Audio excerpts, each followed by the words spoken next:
কেমন আছো? আশা করি সবাই ভালো আছো। আজকে নিয়ে এসেছি তেলাপিয়া মাছ দিয়ে খাইশারা দিয়ে রান্না করবো। খাইশারা কি জানো নি? সিম আছে না, সিমের বিচি বাতি হয়ে গেলে এটারে বলে খাইশারা। দেখো, এই যে দেখো সিমের বিচিটা আমি ছিলে ধুয়ে পরিষ্কার করে নিয়েছি। লগে আলু একটা কেটে নিয়েছি, চাকা চাকা করে কেটে নিয়েছি, ছোট ছোট করে কেটে নিয়ে ধুয়ে পরিষ্কার করে নিয়েছি। এই যে মাছের দুটো দিয়ে রানবো। এখন এটাকে আমি এই যে কেটে ধুয়ে পরিষ্কার করে নিয়েছি, মাছটা তৈরি করে নিয়েছি। এই যে মাছটা ভেজে নিয়েছি, মাছের মাথা দিয়ে আমি ভেঙে রাখবো। ভেঙে মাছটারে আমি ভেজে নিয়েছি, ভেজে নিয়ে সেই তেলের ভিতরে একটু তেল দিয়ে তারপরে তোমার এই যে দেখো পেঁয়াজটা ভেজে নিয়েছি। পেঁয়াজটা একটু বাদামি কালার হয়ে আসলে অজু করে সুন্দর করে বল এই যে কি আমি কারণে ফোন দেন এটা জানেন ভেজে যাতে এখানে ভেজে আলোয় নিয়েছি। এখন ভাজা আইলে হয়ে মতো গেছে, এখানে পড়াই দিয়ে দিব এটাই পানি। এই কারণে কারণ উদ্দেশ্য পানি না হয়েছে দিলে এটা। পেঁয়াজটা আরো বেশি হয়ে যাবে, পুড়া যাবে, দেখতে খারাপ দেখা যাবে। এই যে পানি দিয়ে দিয়েছি পরিমাণ মতো পানি। এই যে তোমার পরিমাণ পানি দিয়ে পরিমাণ মতন রসুন বাটা, হলুদের গুঁড়া, মরিচের গুঁড়া, লবণ দিয়ে ভালো করে এটা মিশিয়ে কষিয়ে নিয়েছি।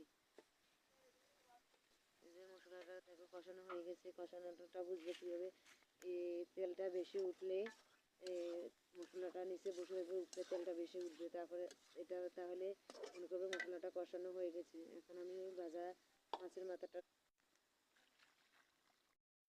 এই যে মাছের মাথাটা দিয়ে দিয়েছি। মাছের মাথাটা দিয়ে মশলার সাথে মিশিয়ে কতক্ষণ নাড়াচাড়া দিয়ে তারপর দিয়ে দিয়েছি পানি। কষিয়ে ওই মশলা মাছটা কষানোর জন্য আরও সিমের বিচিটা কষানোর জন্য পরিমাণ মতন পানি দিয়ে দিয়েছি। দিয়ে কতক্ষণ মাছটা কষিয়ে নিয়েছি।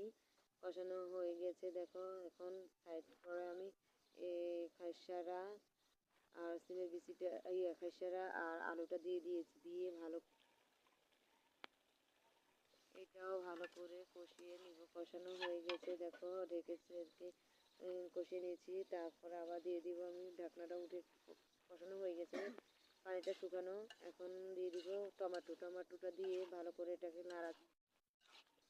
এই যে ভালো করে নাড়াচাড়া দিয়ে তারপরে তোমার দিয়ে দিব ঝোলের পানি। এই যে ঝোলের পানি দিয়ে দিয়েছি। ঝোলের পানি দিয়ে এখন ঢেকে দিয়েছি। কয়েক মিনিট রানবো, প্রায় 15-20 মিনিট। এই যে ঝোল দিয়ে দিয়েছি। এই যে কয়েক মিনিটে ভালো করে জাল করে নিব। জাল করে নেওয়া হয়ে গেছে দেখো, বলক এসে পড়েছে। পানিটা যতটুকু দিয়েছি তার থেকে দ্বিগুণ শুকিয়ে ফেলবো, ঝোলটা মাখা মাখা রাখবো। রেখে এখন ধনেপাতা দিয়ে। ভিডিওটা যদি ভালো লাগে একটা লাইক, শেয়ার, সাবস্ক্রাইব